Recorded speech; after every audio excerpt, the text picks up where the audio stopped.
Thanks for your company here on Saturday Agenda. Well, there's been a call to action from Australia's Foreign Minister in New York in her role today as the President of the UN Security Council. She's speaking about Ebola and the unprecedented threat that it poses to international security. Take a look. The Security Council reiterates its grave concern about the unprecedented extent of the Ebola outbreak in Africa, which constitutes a threat to international peace and security, and the impact of the Ebola virus on West Africa, in particular Liberia, Guinea and Sierra Leone. Well, joining me now to discuss this and other issues of the day, the Shadow Parliamentary Secretary for Foreign Affairs, Matt Thistlethwaite, and Liberal MP Kelly O'Dwyer. Thank you both very much for your time. First to you, Matt Thistlethwaite. On the back of those comments from Julie Bishop, do you believe that Australia is now doing enough to contribute to the international effort in West Africa? Well, the hypocrisy of this government knows no bounds, David. They say one thing in New York and do the complete opposite here in Australia. For months, the Labor Party and NGOs have been calling on the Abbott government to do more to tackle Ebola in West Africa, to send specialist AUSMAT teams in accordance with the UN Security Council resolution that we sponsored some months ago. It's taken them too long to take action on this issue. They have taken action, though. They have contributed money, $20 million or so, to set up this field hospital, or for a contracting company to set up this field hospital in Sierra Leone. You're saying that's not enough? Well, they've taken too long. For months now, the international community's been calling on Australia. But they are acting now to do more, and we welcome that. But the question needs to be asked: why the specialist AUSMAT teams that are part of the Australian military, that are trained for these operations, are not being deployed? Labor and the NGOs have been calling on the government to look at deploying the specialists who work in this field, and for months now, the government has been ignoring those pleas and providing an inconvenient excuse to the Australian public. Kelly O'Dwyer, now that the government has this assurance from Britain, for example, that Australians would be treated as British citizens should they be infected with the Ebola virus in West Africa, why not send those AUSMAT teams? Well, look, we heard from Matt a very churlish response, and I think it's not a particularly responsible response to the question that you put to him about our actions in Western Africa and in Africa more broadly, and also on the international stage.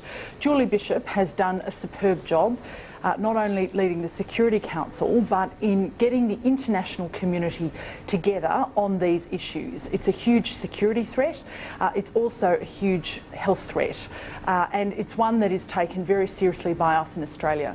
We have contributed funds directly to the World Health Organisation, something like $40 million direct to them. In addition to that, whenever we have been asked for funds by the UN, we have provided that straight away, and I think that's something like $18 million.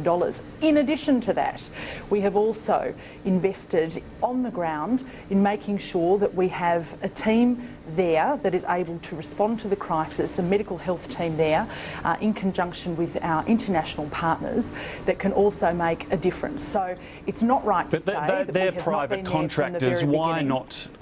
Why not the government-sponsored AUSMAT teams that are ready to go? Why don't we send them? Well, the government is actually paying for this. The government is actually sending these people in to do the job that has been requested. The job that's been requested is to make sure that we have the right facilities available.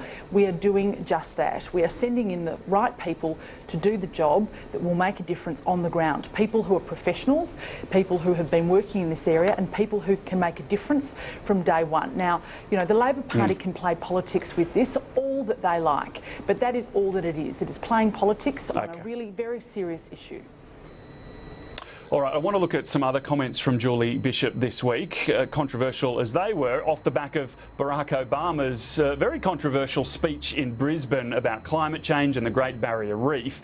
Matt Thistlethwaite, I want to ask you about comments from Julie Bishop and I suppose reports as well in the Australian newspaper that Barack Obama, first of all, defied the advice of the Australian embassy, the American embassy here in Canberra, not to couch climate comments in a way that would be seen to be disobliging to his hosts, the Abbott government. It was a pretty hostile speech from Barack Obama, wasn't it? Well, it was leadership from Barack Obama. Climate change is one of the major issues facing the world economy, and you had the leaders of the 20 largest economies in the world coming together, and this government, the Abbott government, refusing to put climate change on the agenda. So Barack Obama showed leadership in highlighting the importance of climate change to an issue that's very near and dear to the Australian public in the health of the Great Barrier Reef. And the Abbott government's own 2014 Outlook report, issued this year, points to climate change as the biggest threat to the health of the reef. And it says that the reef is under great pressure, and that the World Heritage Organisation is actually looking at listing the Great Barrier Reef as endangered. Now, they're facts that cannot be ignored, and Barack Obama was right to put those on the agenda in the context of international leaders coming together to talk about the biggest issues facing the economy. Kelly O'Dwyer, in Fairfax papers today, Julie Bishop has been quoted as saying, quote, "The Great Barrier Reef is not under threat from climate change. The biggest threat is runoff from agricultural land and natural disasters." That does fly in the face of all the evidence, really, even from the government's own body, the Marine Park Authority, which clearly does state in its report that climate change remains the most serious threat to the Great Barrier Reef. Well, look, Julie Bishop is absolutely right in the comments that she's made. We've been focusing on how we can preserve the Great Barrier Reef for generations to come. And you'd think from all of the reportage of Obama's speech that, firstly, we weren't serious on climate change, and secondly, that we were consigning the Barrier Reef to some terrible future. Both of those things are absolutely wrong. Of course, we have done a lot when it comes to making sure the Great Barrier Reef is secured for future generations. And secondly, we have directly acted on climate change. We have got a 5% emissions reduction target by 2020, and we're meeting that target. By the way, that is the same target that the Labor Party also has. It's a bipartisan target. And, you know, getting a bit of a lecture from the leader of the United States, and some say the leader of the free world, on this particular issue, when they do not have a carbon tax in place nationally across their economy, nor do they have an emissions trading scheme or a cap and trading scheme across their national economy, is a little bit rich. Yeah, well, there are certainly doubts about the US reaching its targets, but also doubts, according to a UN report released overnight, for Australia meeting its 5% target in 2020. Just 4 countries, so the United States, Australia, also Canada and Mexico, the UN reckons is in doubt or are in doubt of meeting those targets, Kelly. Well, look, we will meet our targets.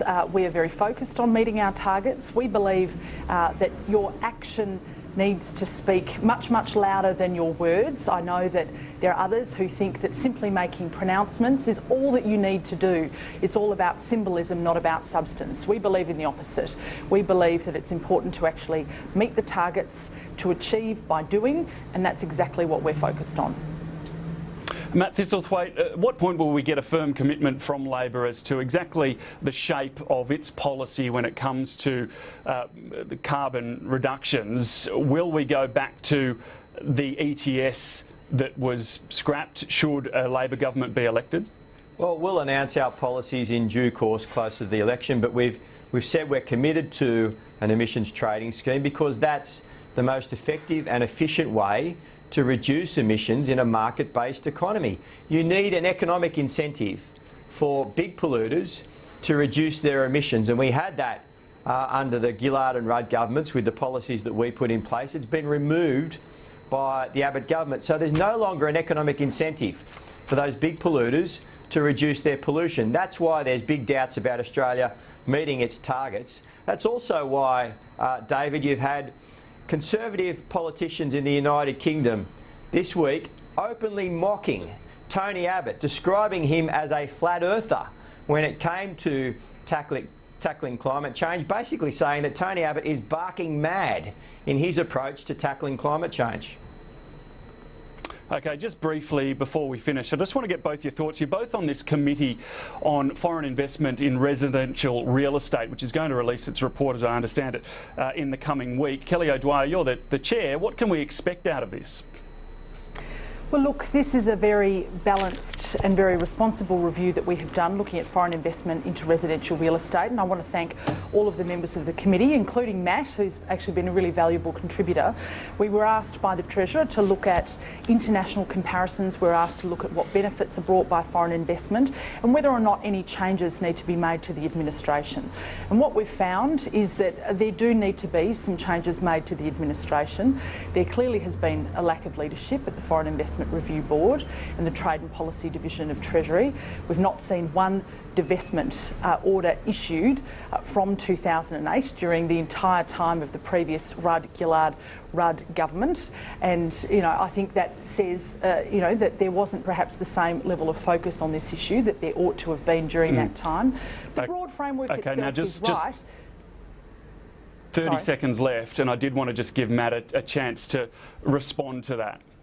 Well, the committee's operated very collegiately on this issue, and without wanting to preempt any of the recommendations, there has been evidence of a lack of enforcement, and that's something that the committee, in due course, will have a look at in the recommendations.